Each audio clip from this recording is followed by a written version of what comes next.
Good evening, everyone. Welcome to today's literary Zoom lecture brought to you by Wharton Library. I'm Michael Bellicosa, Community Engagement Manager here at the library, and I'm very pleased to be introducing this lecture, which is made possible with the support of the literary series in memory of Amy Quigley. Now, because we have a large audience, we'll handle the Q&A at the end as follows. You can send me your questions using the Q&A button, and I'll relay them to Mark after his lecture. But as he'll point out, we may have a little bit more opportunity for some interactive comments throughout the program. Mark is also happy to answer questions that you can email him directly after this program, and I'm happy to give anybody his email address. One program note, just a reminder that we're skipping next week, and we'll pick up in 2 weeks for the last 3 sessions. With that, I'm going to turn this over to my friend Mark. We're going to skip the lengthy bio. I think we all know each other pretty well by now. Mark. Thank you, Michael. Yes, if you come next week, you'll have all the time you want to ask questions, but there'll be no answers. So welcome, everyone. Thanks for continuing to show up. I was delighted that some of you followed up last time's session on the House of Mirth with questions to me. And I want to say my plan tonight, what Michael just alluded to, is I'm going to assume that this author is less well known to you than the other authors I've done and am doing in this series, that Winesburg, Ohio may not be well known to many of you. That's my surmise. I have taught this novel very often to undergraduates when I teach American literature, but I've never done I'll call it grown-up series on this. And so I'd be particularly eager to leave some more time than usual in between my comments to get your comments, your reaction to the novel. So I may stop at every 12 or 15 minutes to hear from you. And let me be clear, comments about your own reaction to the reading is what I'm looking for. There are over 80 of you. We won't have time to break up my discussion of the novel with other tangential questions about the period or Sherwood Anderson's biography and so on. So with that in mind, I'll remind you that The House of Mirth was a kind of cusp novel, a transition novel that I talked about last time between the Victorian novel about class and choice of life and marriage. And now we move decidedly into the post-war period. This novel is 1919. It is a novel. A collection of short stories that functions as a novel is called a short story cycle by literary people. It's not uncommon in literature. So Dubliners and the Things They Carried and Olive Kitteridge and the Joy Luck Club, The House on Mango Street are all short story cycles. The Country of the Pointed Firs, an American novel, 1896. We're going to talk soon about In Our Time, Hemingway. That's a short story cycle. So is Cain by Jean Toomer, 1923, and Go Down Moses by Faulkner, 1942. I'll talk about why the short story cycle is particularly, not uniquely, but particularly American and modernist.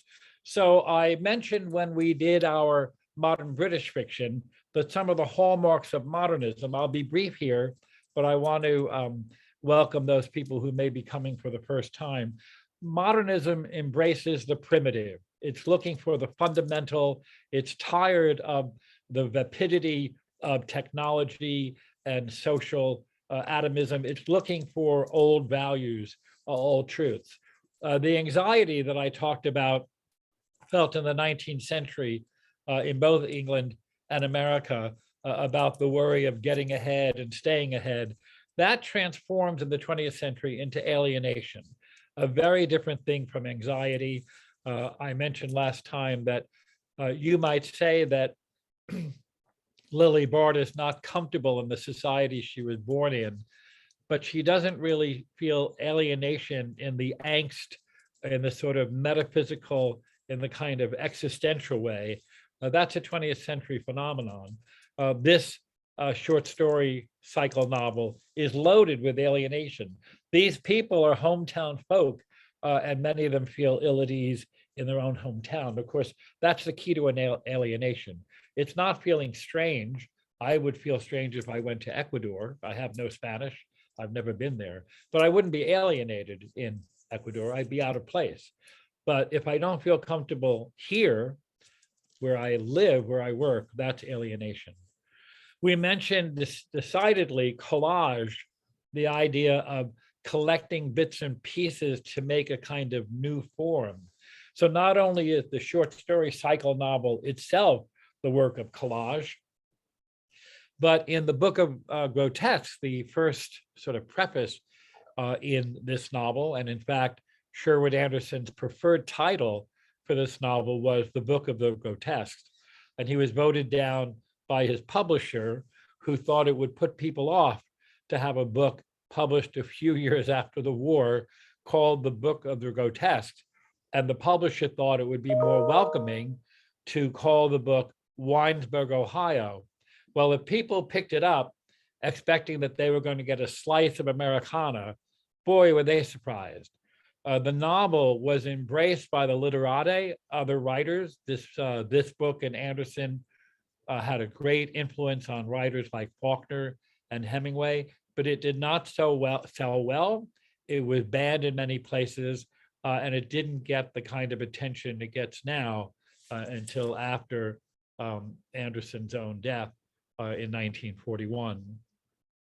And then along with the primitive alienation collage, there's the idea of trying to find a new form, new language. Ezra Pound said the heart of modernism is to make it new, capital N, new, to make the world new again, and partly by going back to the idea of the primitive.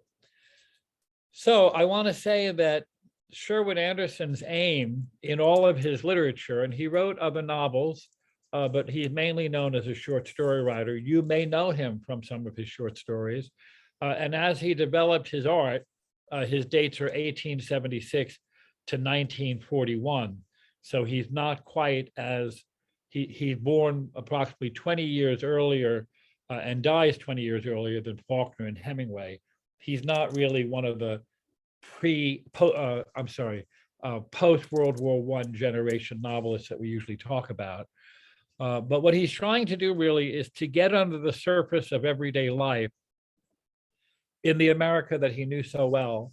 And historians, literary historians and American studies experts really do believe that if it wasn't for Sherwood Anderson, the Midwest as a region of American life in the late 19th, early 20th century would not be as well known as it is today.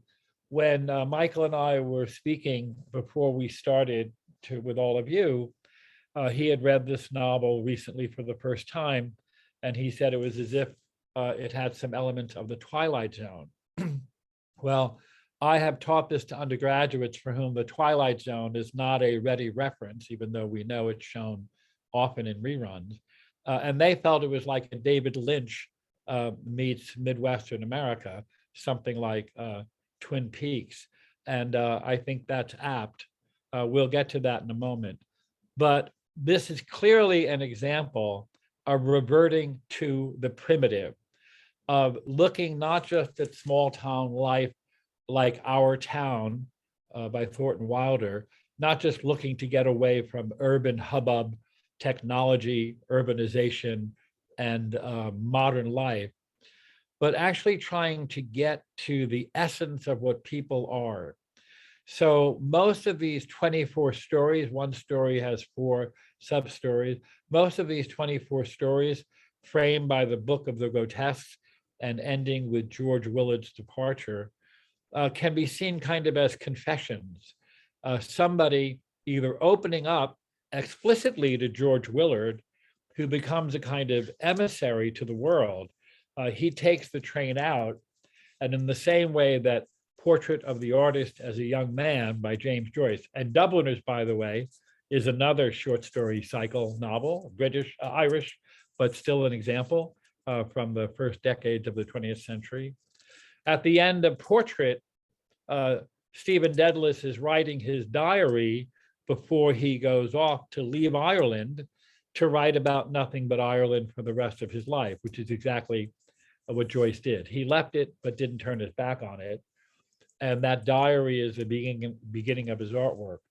This novel ends Departure with George Willard going out to encounter his manhood and his future. And one of the things he carries with him are the seeds of these people's dreams and frustrations as a kind of emissary to the world. And we know in a kind of metafictional way, that is a work of fiction that reflects back on itself, that he becomes the person who writes the book that he's in. George Willard becomes the man, Sherwood Anderson, fictively, who writes the book that tells us about George Willard. So this idea of getting under the skin of people, inviting them to be confessional. Someone once said that what everyone needs is a good listening to. And there's something about George Willard's sort of everyman quality. Many of the stories have him as a kind of active or sometimes passive listener. Many of them, especially as the novel develops, are about his own development. So Sherwood Anderson believed that society as a whole was dull, sterile, and insensitive. And unlike Theodore Dreiser and F. Scott Fitzgerald and Booth Tarkington. Booth Tarkington wrote The Magnificent Ambersons and Alice Adams. All three of those writers were famed and writing novels in the first 2 decades of the 20th century. You may be surprised to know that Booth Tarkington, whose dates are 1869 to 1946, that is right after the Civil War to right after the Second World War, he was considered the greatest living writer in the first 2 decades of the 20th century. The other writers that we're looking at now hadn't made that kind of mark. Booth Tarkington. And what Dreiser and Fitzgerald and Tarkington had in common, if you know any of their novels, American Tragedy, 1925, is they're writing about the American dream, the attempted success of it, and its failure. That's certainly Dreiser, that's certainly Tarkington, and that's some of Fitzgerald. That is not what Sherwood Anderson is doing. He is very interested in people who feel themselves failed, but it's not the idea of someone trying to grab the brass ring and then, like the character in Tales of the Jazz Age, being despondent. He's interested in something more subtle, and he sees it as completely separated from plot. When we talk about finding a new form, making it new, what Anderson did that began a whole revolution in how to tell fiction was to get rid of plot. He felt that people didn't need an incident or an episode. You only needed a moment. This is very much what James Joyce is doing. If the world has meaning, if people have character, it's with them all the time. You don't need a 20-year novel along the idea of the Forsyte saga or the Magnificent Ambersons, for that matter, to know what someone's character is. You can tell in a 24-hour period, like Mrs. Dalloway or Ulysses, or you can tell it in a moment, a little revelation of one character to another. So he said, Anderson, that what he wanted was form and not plot. Another thing I'll say about him, and here I'm quoting the American literary scholar Henry Seidel Canby. Here's a quote: "Love in all its variants, and especially sexual love, will resist suppression by a mechanical and materialistic society, but it will do it with such dynamic energy that it may crush the passionate woman or man." I don't often quote critics at length, but that's sheer genius about getting at the heart of Sherwood Anderson. And I'm going to read it again.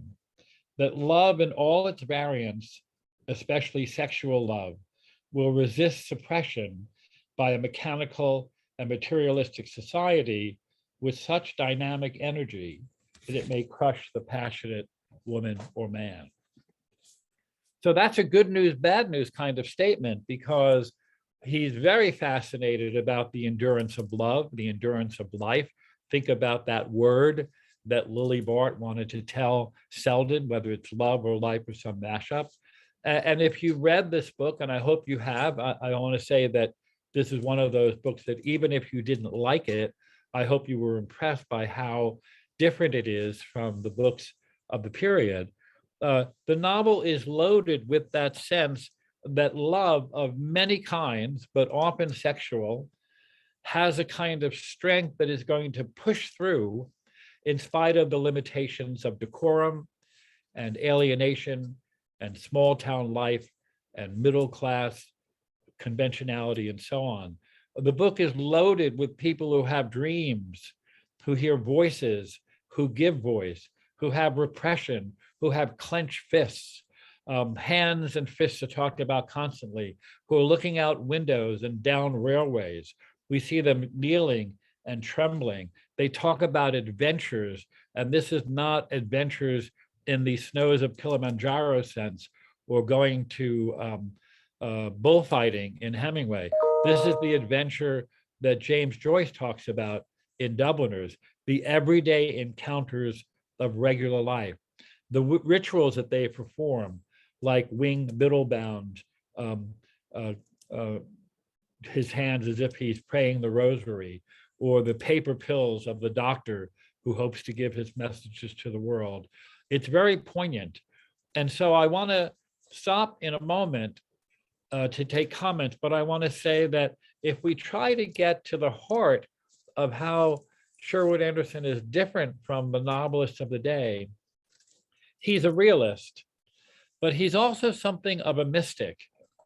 And by that I mean the elemental nature of his prose carries some of the rhythm of the Bible and of the flat prose of sacred texts, the repetition of and that Hemingway is so famous for, the reduction of rhetoric, not high-minded, ornate language, but simple declarative sentences filled with passion, but not with purple prose. And in this regard, he's very much like D.H. Lawrence, another writer who is modern, which is British. Again, he was born about 20 years later and died about 20 years earlier. But Lawrence was a writer who was absolutely a realist and very much someone who believed in a kind of mystical apprehension of human life, especially with reference to sexuality. He wasn't a dirty writer. He was someone who was an apostle of sexuality. And the major difference between the two, and of course there are many, is that D.H. Lawrence's prose style is loaded with rhetoric. He's writing very ornate language, and he does have a plot. But the idea that what both of these writers are doing is trying to get at the essence of what you might call lifeness, of what is vitality. The French have a word vif, V-I-F, a kind of energy and life all at once. And to do it in a way that is both realistic and something more than that. I think it's fair to say that in their different ways of their prose, both Anderson and D.H. Lawrence have a kind of mystical approach to the world. So we're at about 20 after, we're third through. I'll stop now and invite Michael to pass on comments about the book from you to me. Okay, folks, here's your chance. I'll just throw an observation in there while we're waiting for people to write what they might be thinking. You know, I was thinking the lack of a plot didn't bother me at all. And as I progressed through reading it, I wonder what you think about this image or idea, Mark. I was having the feeling like I was walking through an art gallery where the exhibit was a whole sequence of caricatures. Yeah. And the exaggeration of certain physical features, but also the exaggeration of internal psychological features. It started seeming more and more caricature-like to me. Right. And that's an excellent comment. And let me run with that for a moment. So one of the great things about caricature, and everyone who's seen a caricature of someone else, whether it's a family member or somebody famous, knows how great they are. You don't think they're great when they're caricatures of you. You get insulted, or you just don't think that looks like you. But of course, the secret of caricature is that by exaggerating, it catches the subject exactly. And the point of the Book of the Grotesque is that because people cannot live the dreams they have, because they cannot give expression to the thing inside of them. And talking about the primitive, the word thing appears 7 times in the opening chapter on the Book of the Grotesque.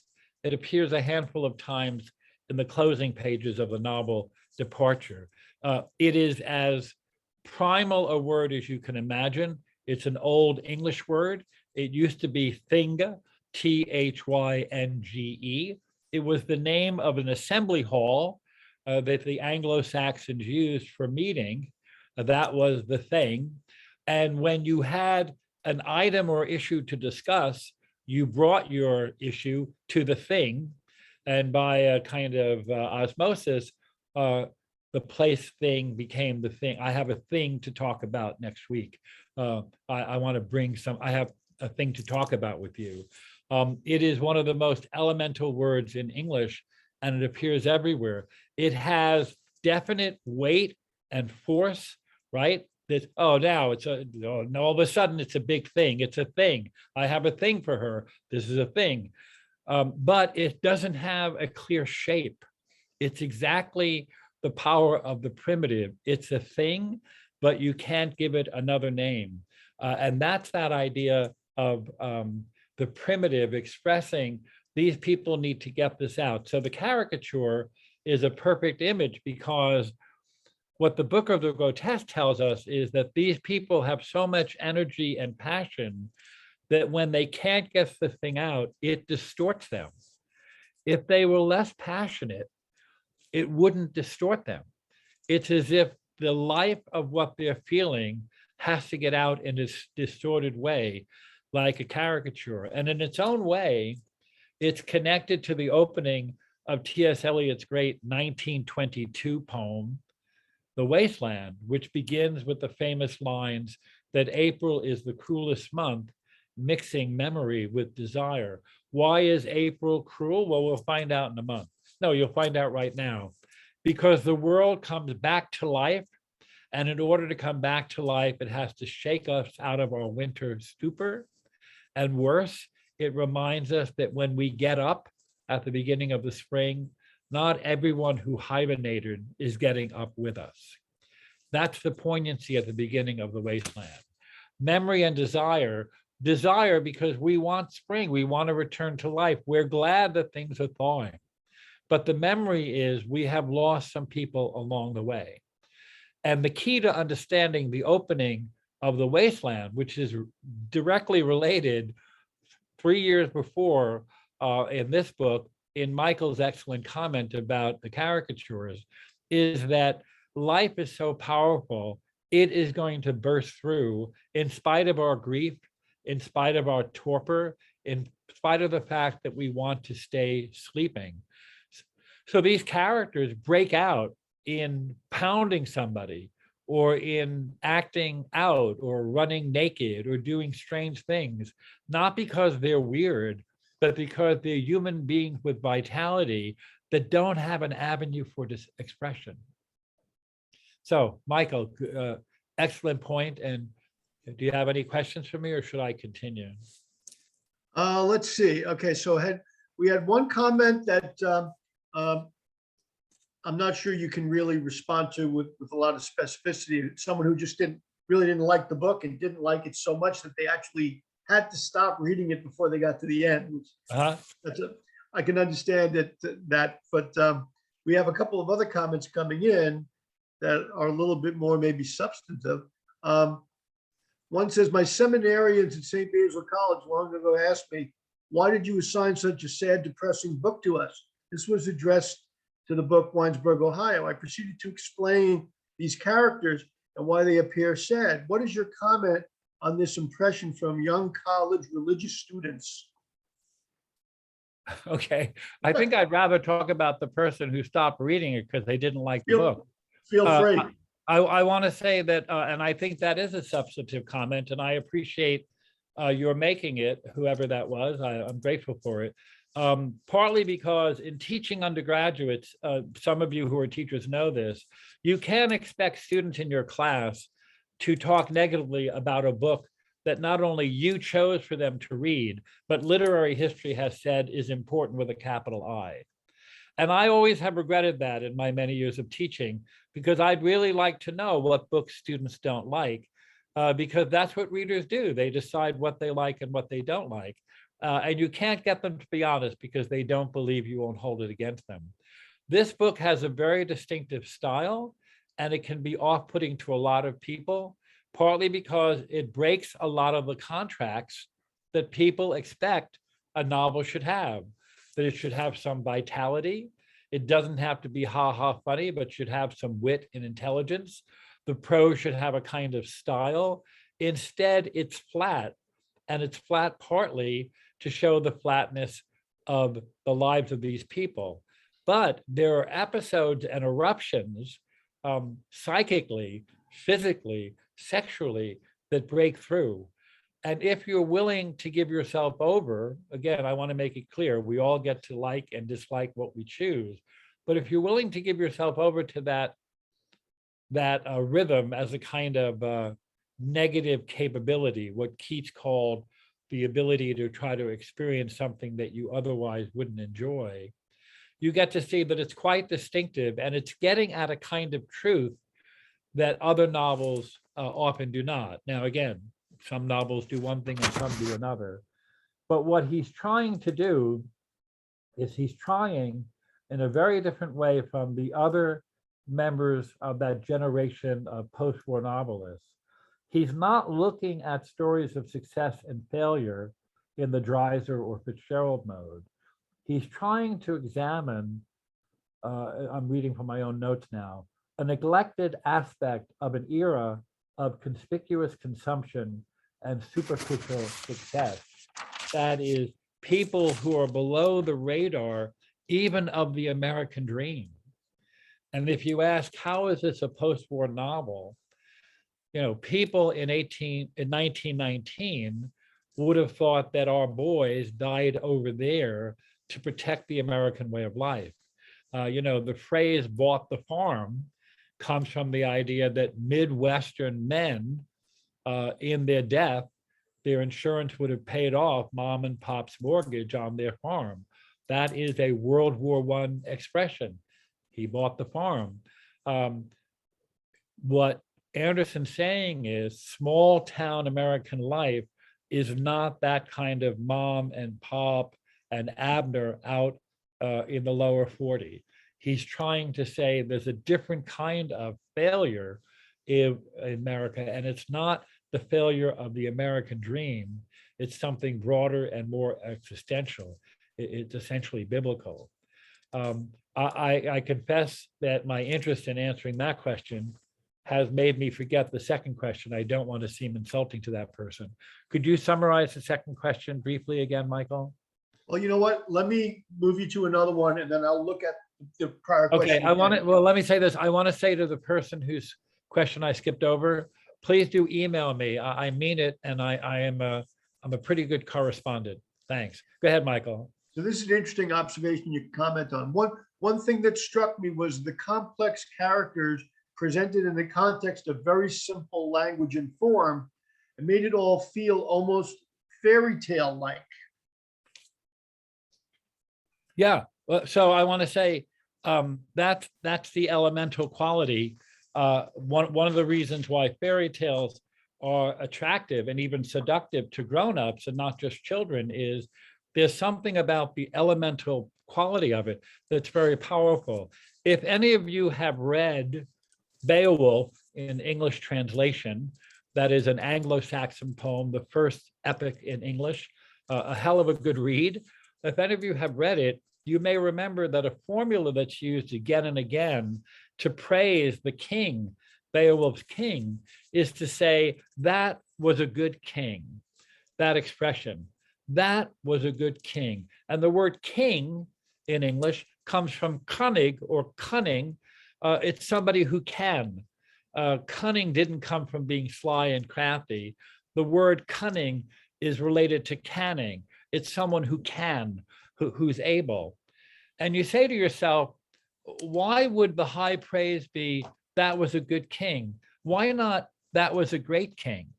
I always remember that Gaddafi in Libya was the leader of the country, and he never made it out of, what was it? Colonel? He was always, you'd think the leader could have gotten promoted. No, he stayed at colonel. Why good king and not a great king? It's because the Anglo-Saxons knew that language didn't have to be made hyperbolic or it would be debased. What does the word Bible mean in English about the holy book? It doesn't mean good book. It just means book. It's the book. You don't need an adjective. What does the Yiddish word mensch mean? It means a genuine human being, a real person. Nobody who knows what that word means would ever say about someone, Michael's a great mensch.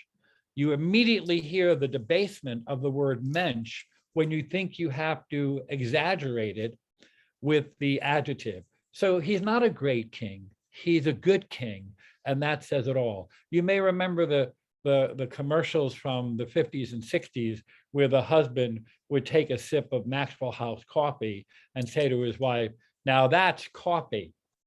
Well, if you're an 8-year-old, you don't understand what the hell does that mean to say about a cup of coffee, that's coffee. But everybody in this Zoom room, which is now tapping out at 100 people, knows that when someone says book or mensch or now that's coffee, they're praising it by understating so as not to be hyperbolic and tawdry. That's, I think, what this novel's trying to do. It's trying to get at the plainness that has its own power. Great. Michael, I'll pause again since the questions are allowing me to say some things I would have said anyways. Do you have another, or should I go back? I have a couple of comments you can react to, or we can save them. Yeah, I want to say to everyone who's listening, I don't want you to think that I'm on automatic pilot. My preference always when I do book groups is not to talk at you, but with you. And I very much appreciate the opportunity tonight when it can be more give and take with the class, as it were. So go ahead, Michael. So you're someone who liked the book quite a bit. I found each character human, realistic. I could imagine each person living in a small town in the early 20th century. The characters did not have many opportunities to improve their economic status nor to live beyond the small confines of the town. Their lives were small, but many of them had big dreams. Right. And of course, you know, now that this is 100 years more after the publication of this book, we all have an appreciation for the kind of trope, the sort of metaphor of someone who is caught in a small town life.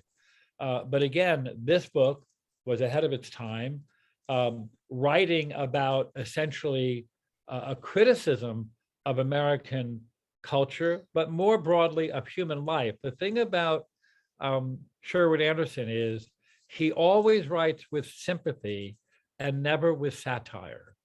That's a really distinctive thing. Sympathy, you write satire when you know that something's not right and you make a kind of fun of it in order to point out what's not right in the hopes that it will be improved. Those are the three elements of literary satire. Something's wrong, I'm going to make you laugh at it, and in laughing at it, you'll try to make it go away. He writes with sympathy, which is he doesn't want to make fun of it. He wants to feel it in his own consciousness. He had a lot of this sense of failure. I tried to find this morning, with not enough time, the source of this quote. I mean, the source is Sherwood Anderson, but where I could find it so I could send you to it. Sherwood Anderson was in some kind of exchange. I don't remember if it was by phone or in person or by letter, probably letter, where one of his friends, maybe a writer, maybe not, this is what I wish I knew better, said to him, "You must be very happy now that you have some success with your recent novels." And again, this was not one of the ones that was successful in its day, but he plugged away at it. "You must feel good to be one of the writers recognized as an American novelist." And Sherwood Anderson wrote back and said, "You will," I'm paraphrasing, "you will never understand the pain of knowing that you've been placed in the very first ranks of the second-rate writers of America." That's the kind of quotation, that's the kind of sentiment that people in Winesburg, Ohio are feeling. I may look like a success to you, but you have no idea of the distance between what I wanted and what I have. The pain it is to be placed in the very first ranks of the second-rate writers of America. And he crafted that sentence in a very writerly fashion. You know, Ring Lardner is a terrific writer, but he's not on the level of Hemingway and Fitzgerald and Faulkner and so on. Michael, did you have another? Yes, actually, a pair of comments from the same person. I'll kind of combine them. She liked the book quite a bit. Splendid, albeit haunting. She agrees with you and with Anderson about the larger existential issues. And the quote she puts in her other comment from the book, his life there had become but a background on which to paint the dreams of his manhood. Yeah, so I'll say about both those comments, and again, I mean earnestly that if anyone feels that I haven't given sufficient attention to your question in my desire to get some coverage and to make sure I'm coming back to the larger group, do follow up by email. I will be as good as my word. The book is very interested in George's role as a writer. And if there's any metafiction element to this book, that is, if there's any element where the novel tips its hand that it knows it's a novel. So, you know, when I talked about Ulysses, and this is the anniversary year of Ulysses, published in 1922. And in fact, I'm doing 2 Ulysses programs in May and June at the Guilford Library, including on Bloomsday, June 16th. You may remember that I mentioned that when you read Ulysses, you can never forget that you're reading a novel. No matter how enthralled you are by it, no matter how much you respect it, it doesn't pull you in with that contract of realism that you expect when you are taken away, you know, by the realism of a novel.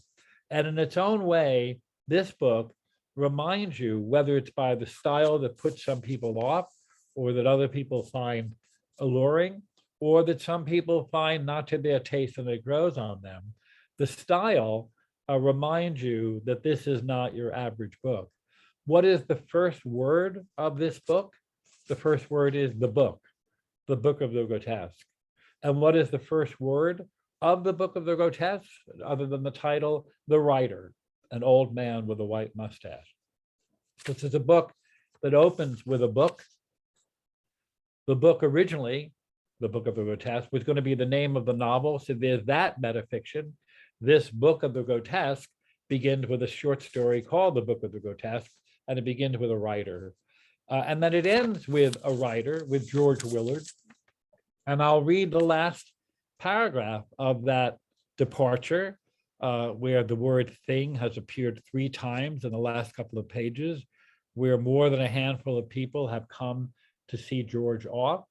The young man's mind was carried away by his growing passion for dreams. One looking at him would not have thought him particularly sharp. With the recollection of little things occupying his mind, he closed his eyes and leaned back in the car seat. He stayed that way for a long time, and when he aroused himself and again looked out of the car window, the town of Winesburg had disappeared, and his life there had become but a background on which to paint the dreams of his manhood. Well, the painted dreams of his manhood are stories, is writing. This is a book that brings the narrator from talking about an old writer, maybe some version prophetically of George, or maybe the writer, the image of the writer, and then ends with the young writer on the eve of writing the stories in his adulthood. You could almost imagine this as an American version of a portrait of the artist as a young man. The Portrait of an Artist as a Young Man, Joyce's 1914, I think, novel, talks about how he's not quite mature enough and secure enough in his vanity and self-consciousness to be the great artist, but he's going to get there. And Joyce was just confident enough to know that he would. And so Portrait of an Artist as a Young Man, Joyce's book, is an ironic mix of talent and self-consciousness. George is not quite a grown-up yet. He certainly doesn't show the kind of skill and prepossession in the way he interacts with people that shows a mature writer. But the last word, thanks to this, the reader, the patron who mentioned it, is manhood, where it doesn't just mean his sexuality in adulthood, it means his career as a writer. A very, very writerly book. And think of how many people are trying to get the word out, either through their hands or their conversations with George or their paper pills or something else. People have a story to tell that doesn't even yet have the shape of a story, because until you tell it, it's not a story. It's just a dream, a collection of symbols and feelings and impressions. We've all had the experience that when you wake up in the morning and you tell your housemate a dream you have, when you tell it, it hangs together much better than when you dreamt it. Because we know that one of the things that dreams do is, if you have a dream that you went on vacation and took a train across the country, and when you showed up, the person who was supposed to meet you wasn't there, and so you went to a telephone booth, we know that that dream takes place in a few seconds. And you don't actually dream in real time, the train crossing the country, you're making the phone call, you're going back outside. You have apparently these symbolic images, and your rational mind says, well, if I got to San Francisco by train, it must have crossed the country. And the next morning, when you tell it, you flesh it out, not by lying and misrepresenting, but you remember it as a story when it wasn't a story. It was just a mess of impressions. That's kind of like what's going on here. And I don't know whether or not Anderson read much of Freud, but of course, this is just the period where psychoanalysis and the notion that dreams are not just things to trivialize, but get at a deeper truth of human existence. So I did want to mention before we leave tonight that this is a metafictional book. That is, again, a book that calls attention to its bookiness, if you will, that exists alongside its elemental quality. I hope I'm being clear. It is so elemental. The style is so both prophetic, mystical, and flat that it calls attention to itself as a book. Got it. You want to just keep going? Those are that kind of sums up the last couple of comments we had. I'm happy to keep going, and I hope people in the group understand that, again, this is not a ploy. This is how I teach, and I'd love to hear something else that someone said. Also, I'm glad to know what the people who've been good enough to come out tonight and maybe have been coming out for many of the series, or certainly last time. I appreciate that. I'm glad to give you a voice, even if it's only through Michael. So you want to give me another question or comment?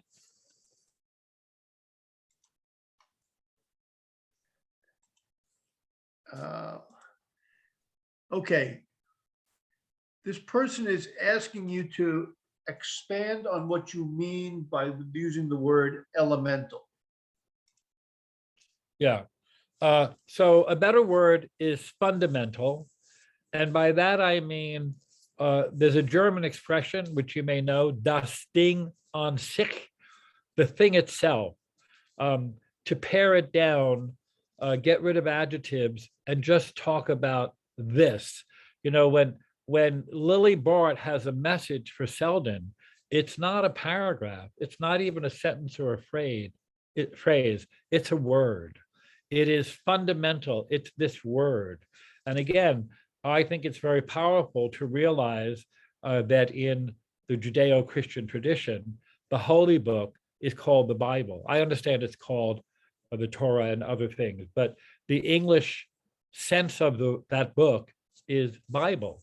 When the French revolted against the tyranny of the Ancien regime and had the French Revolution, and they stormed the prison, that prison had a name. It was called the Bastille. I would ask this if we were all in real time. What does Bastille mean? It means building. The building that people were imprisoned in was called building. The French had plenty of adjectives, but that's an elemental word that you're in prison. It's the building. Where does the President of the United States reside? In the White House. What can I tell you about it? It's a White House. Why don't you say the magnificent palace of, because that's not the American way. It's the same reason why we were, I believe, the first country that made its leader a president, a presider, rather than a king or a noble. A leader who is a presider is a very different tone. Elemental, again, Yiddish is so helpful in this regard.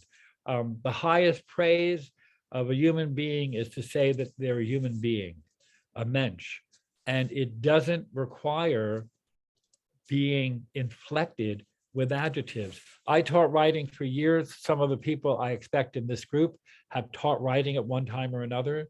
You know the danger of adjectives. You know, the idea I'm going to give 110%.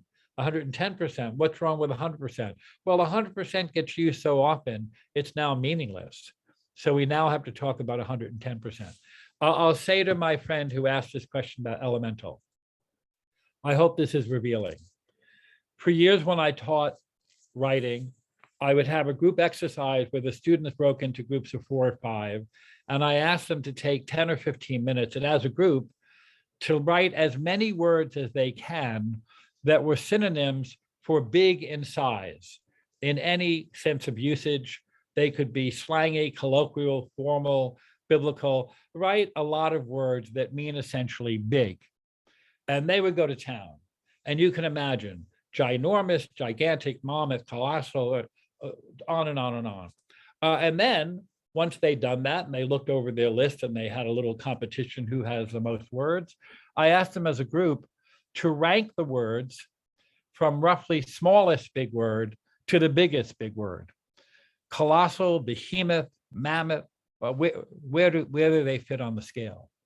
And they would have a general sense, you know, the working groups of 4 or 5, maybe these 6 words are all in the middle. These are, anyway, when we were done, and I did this dozens of times over decades of teaching, it was always true that however people ranked the words, the smallest big word was always big. The smallest big word is always big. What do people talk about when they talk about something being big? They use the word big. It's the elemental phrase. You have heard somebody say, you know, it was just plain big. It was just so big. We use it all the time because there's an elemental quality to it, shorn of any adjectives, even though we know that there are dozens of words that mean bigger than big, but often big does the work of bigness. I don't think I can be more clear about what elemental means in this regard. I think that was really good. We have a question here which you covered a bit, but I think we want to look at it a little more because I think it's an extremely important concept for people to understand. The person is asking, please explain again metafictional book. What is a metafictional book? Yeah, so let's begin, and I'll be brief here because this may be well known to some people. If you know the show The Office has people who know that they're in a TV show called The Office. They're talking to a camera, they're on camera. If some of you go back to the time of early television, George Burns, the wonderful comedian, Burns and Allen, had a TV show. And in the TV show, he broke the fourth wall before we even had that expression. And he would talk to the audience through the camera. It's because he came from stage in vaudeville and he wasn't comfortable being in a studio, so he talked to the people at home. Metafiction is a work of fiction that breaks one of the old rules of fiction, which is when you read a book of realism, a Jane Austen novel, a Dickens novel, you expect the contract to be, these are real people, and the author, who is posing as a narrator, is not going to break through the wall and tell me this is a story. You know, when I thought tell you in the middle of the story, you know, this is a story I've been thinking about for a long time. Jane Austen does not do that. Dickens does not do that. Cervantes does that. Cervantes breaks through his own epic to talk about the epic. And some of you may know the Italo Calvino book, If on a Winter's Night, a Traveler, which begins with the sentence, you're about to read the novel, If on a Winter's Night, a Traveler by Italo Calvino, and ends with the line, you have just read the novel, If on a Winter Night, a Traveler by Italo Calvino. Metafiction is fiction that tells you it's fiction. And its audacity is you're supposed to know something is fiction because you're reading it in a book, but you're supposed to experience it as if it's competing with real life. That is regular literary fiction. People who love reading all the novels of James Fenimore Cooper or all the novels of fill in the blank love that it takes them away to realism. We've all been in a movie theater back in the days when there was actual film. Well, I should say back in the days when there was a movie theater. And you've all had it happen that in the midst of a very moving scene, you saw the boom mic over somebody's head, or rain got on the lens of the camera, and you're reminded for a second that you're not just looking at this movie as a slice of life, it's being filmed through a camera, or the film has broken. If you've ever been in a movie theater where the reality of the movie is interrupted by reminding you, this is on celluloid, it's a very unsettling idea. You know that there's a camera, you know there must be boom mics, you know that there's celluloid, but you don't want to think about it when you're watching this realism. Metafiction says, I'm going to make you think about it. We can talk another time about why you'd want to do that. It's not just to extol the authority of the author, it's to change your relationship with the text. Sherwood Anderson knows he's writing a very different kind of chronicle of small town life. It's not sentimental. It is loaded with eruptions of sexuality and violence and a good deal of mental instability, but he is not doing it to make a grotesque point. He's making a poignant and sympathetic point that is carried off by your knowing that George Willard will one day make these stories known because we just read them. Clyde, Ohio is where Sherwood Anderson was born and raised for a time, and it's the model for Winesburg, Ohio. And in fact, a number of the characters in the book are based on people in his day from the town, with only in some cases slight changes in names or circumstances. And as the same as with Joyce in Dublin, people really didn't like that until the writer who did it was dead and famous. And now Clyde, Ohio is quite proud of their native son. That was a great explanation, Mark. I think, well, look, we're coming up on 8 o'clock. If you want, we might have one more question here. Comment. Was Anderson's metafiction very unusual in 1919? Was Joyce's Portrait of a Young Man a couple of years earlier metafiction also?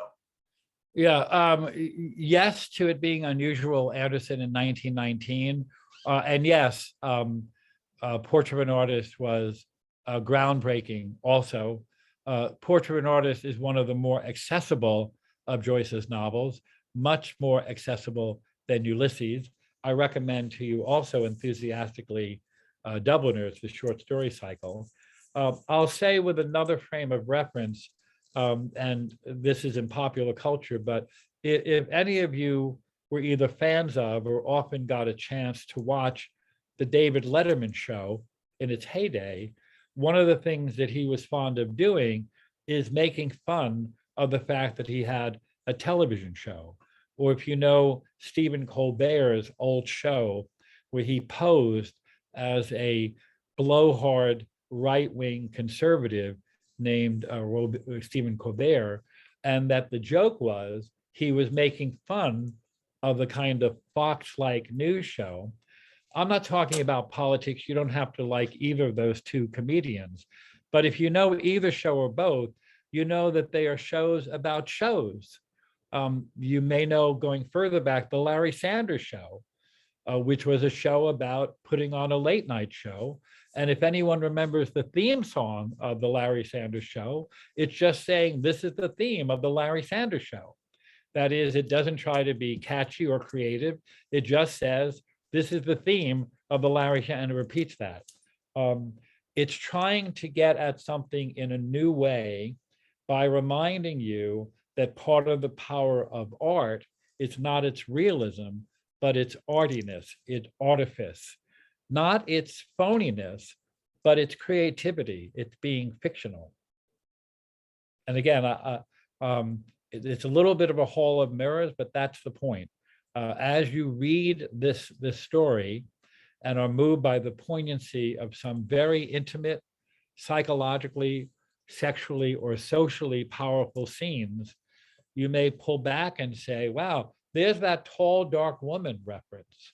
Or the story opens with a man being beaten by the father of a boy who had dreams of having a sexual attraction to the master. There's no evidence that Myers, the man, before he became Wing Biddlebaum, actually did anything. It's not even clear that his kind of effeminate love of these boys and touching them had anything of a mature sexuality to it. But he gets pummeled. In the story about the paper pills, the doctor has a woman in his office with a white dress who needs a tooth pulled. And we're told in the last paragraphs of that story that red blood runs down her dress. And that's just the second story. And many other stories have these eruptions of violence. So we want to believe, we're expected to believe, that Wing Biddlebaum is an actual person living on his porch, that is a halfway house between his home and the world. He's near a ravine. He has been punished for not knowing how to express the intimacy he wants to have, that again may be homoerotic, that is, he may get some kind of sensual thrill from boys, but there's no suggestion that he's actually molested anyone. And I know it's very hard in the current day to make that distinction. I think Sherwood Anderson was making that distinction. Or that in the midst of a kind of matter-of-fact visit to a small town doctor, a woman in a white dress, you associate that with weddings, is covered with blood because her tooth has been pulled. That's this remarkable novel, powerfully realistic and also reminding you at all times of the artifice. Michael, I'll say one more thing and then I'll stop. The painter Magritte has a famous painting, oversized pipe, drawn, painted absolutely realistically, a beautiful representation of a pipe. And in the painting, in script, in French, he was Belgian, is the line, "Ceci n'est pas une pipe." This is not a pipe. A beautiful representation of a pipe so beautiful, you don't doubt that it's real. And the artist himself saying, not under the painting, but in the painting, in beautiful script, this is not a pipe. That's what meta art, what metafiction does. Look what I'm asking you to experience. The pipiness of this pipe, the absolutely realistic appeal of this pipe, and at the same time, remember, it's not a pipe. What's the point of that? I'll talk about that more next time in the novel we do in 2 weeks. And if that's not a teaser, I don't know what is. Thank you, Michael. Thank you, everyone, for coming and for your questions and participation. Thanks, Mark. That was a great, that's a great cliffhanger you left us with. So we look forward to that. See everybody in 2 weeks. And these have been great. I'm looking forward to the next 3. Have a good evening, everybody. Stay well, everyone. Thank you.